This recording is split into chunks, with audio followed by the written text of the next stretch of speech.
नमस्कार, मैं सिमरन पांडे और आप देख रहे हैं श्री न्यूज। आइए देखते हैं लखनऊ से श्री साथी उंजला की रिपोर्ट। उत्तर प्रदेश की सियासत में मिशन 2027 को लेकर भाजपा ने तैयारियां तेज कर दी है। 12 मई को लखनऊ में पार्टी की अहम संगठनात्मक बैठक होने जा रही है, जिसमें प्रदेश के 98 संगठनात्मक जिलों के जिलाध्यक्ष शामिल होंगे। बैठक में बूथ प्रबंधन, संगठन विस्तार, सदस्यता अभियान और लाभार्थी संपर्क जैसे मुद्दों पर चर्चा होगी। हाल ही में हुए योगी कैबिनेट विस्तार के बाद हो रही इस बैठक को चुनावी रणनीति से जोड़कर देखा जा रहा है। पार्टी नेतृत्व जिलाध्यक्षों से फीडबैक लेकर कमजोर क्षेत्रों की पहचान करेगा और विपक्ष के मुद्दों का जवाब देने की रणनीति भी तय करेगा। बीजेपी अब पूरी तरह चुनावी मोड में नजर आ रही है। लखनऊ में भारतीय जनता पार्टी अब मिशन मोड में नजर आ रही। योगी कैबिनेट विस्तार के तुरंत बाद राजधानी लखनऊ में 12 मई को बीजेपी की बड़ी संगठन बैठक होने जा रही है। इस बैठक में प्रदेश भर के 98 संगठन जिलों के जिलाधिकारी शामिल होंगे, जहां सिर्फ औपचारिक चर्चा नहीं बल्कि 2027 की चुनावी जमीन को मजबूत रखने पर पूरा खाक तैयार किया जा रहा है। बैठक में पार्टी के चल रहे अभियानों की भी समीक्षा होगी। बूथ और प्रधान की ओर पर धार देने पर मंथन होगा और कार्यकर्ताओं के बीच संगठन की पकड़ कैसे मजबूत की जाएगी, इस पर भी खास फोकस रहेगा। भाजपा अच्छी तरीके से जानती है कि चुनाव सिर्फ बड़े चेहरे से नहीं बल्कि बूथ स्तर की मजबूती से जीते जाते हैं। यही वजह है कि अब पार्टी गांव, वार्ड और बूथ तक की अपनी पकड़ और मजबूत करने में जुटी हुई है। सूत्रों के माने तो बैठक आगामी चुनाव को लेकर माइक्रो मेजरमेंट, लाभार्थी संपर्क अभियान, सदस्यता विस्तार और विपक्ष के खिलाफ आक्रामक रणनीति पर भी चर्चा हो सकती है। खास बात यह है कि ये बैठक ऐसे समय पर हो रही है जब कैबिनेट विस्तार के जरिए सरकार और संगठन के नए समीकरण भी सामने आए हैं। ऐसे में भाजपा अब साफ संदेश देना चाहती है कि सरकार के साथ साथ संगठन भी पूरी तरह एक्टिव मोड में रहे। 2 दिन तक के चलने वाली इस अहम बैठक में पार्टी के नेतृत्व जिला अध्यक्ष को चुनावी तैयारियों का रोड मैप देंगे। साथ ही यह भी तय किया जाएगा कि आने वाले महीनों में जनता के बीच भाजपा का नैरेटिव किस तरीके से मजबूत और सटीक नैरेटिव बैठाला जाए। मैं जिला श्री न्यूज लखनऊ।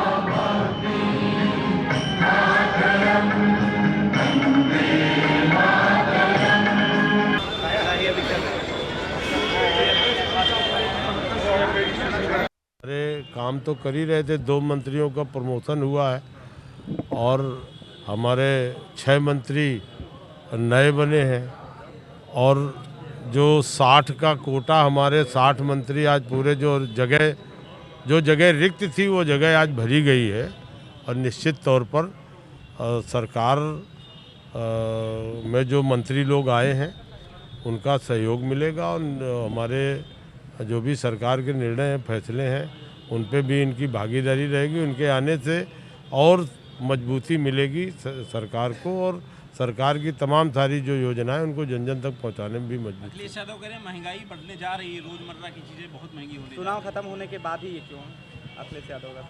अरे भाई, आप ये देख रहे हैं कि फरवरी से युद्ध चल रहा है। पूरा दुनिया इस युद्ध से जूझ रही है। केवल यहीं पर तो अभी तक कंट्रोल स्थिति में है। अभी भी रिजर्व का जो हमारा ईंधन है उसी का प्रयोग हो रहा है। क्रूड ऑयल वगैरह की कितना बड़ा संकट है।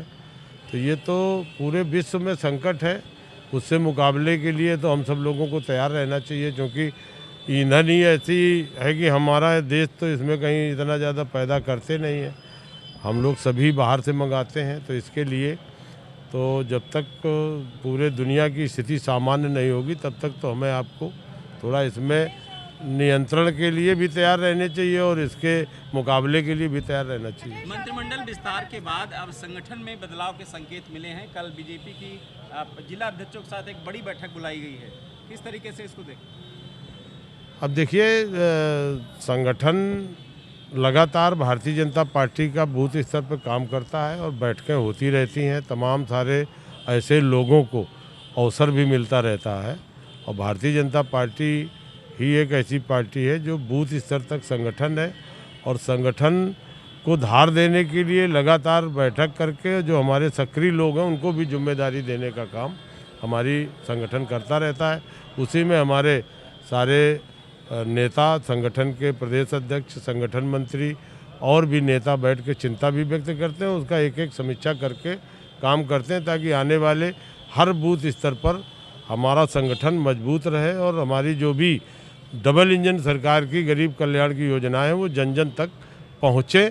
ये सब सुनिश्चित हमारे सरकार और संगठन के द्वारा ही होता है। अखिलेश यादव ने मंत्रिमंडल विस्तार पर कहा है कि जब दिल्ली से पर्ची आए और CM Yogi Adityanath courier messenger अब बन गए हैं। अब उनके बाद और तो कुछ है नहीं। हमारे 6 जगह रिक्त है तो वो रिक्तता कल पूर्ति हुई है, उनकी शपथ हुई है और वो सरकार के में शपथ लिए हैं। मैं आपके माध्यम से उनके उज्जवल भविष्य की कामना करता हूँ, उनको बधाई देता हूँ।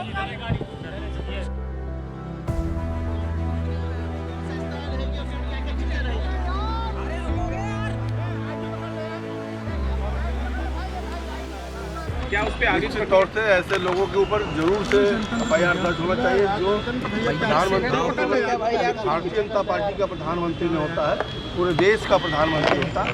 140 करोड़ की भावनाओं का कहीं ना कहीं अनादर किया, उसके ऊपर निश्चित तौर से एफआईआर होना चाहिए।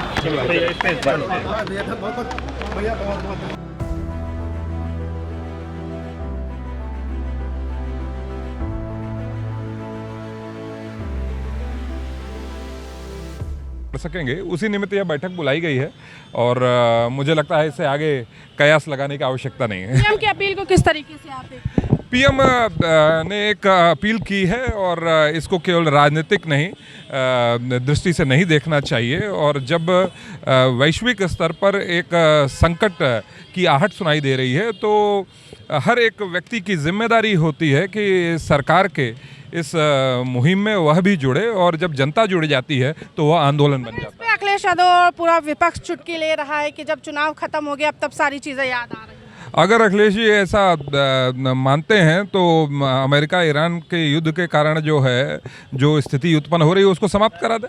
जीतते थे मेरे साथ नीरज सिंह जी जो तमाम बड़ी बातें कही और अखिलेश यादव पे जिस तरीके से अखिलेश यादव ने पीएम की अपील को लेकर उस पर तंज कसा उस पर भी कहा। मैं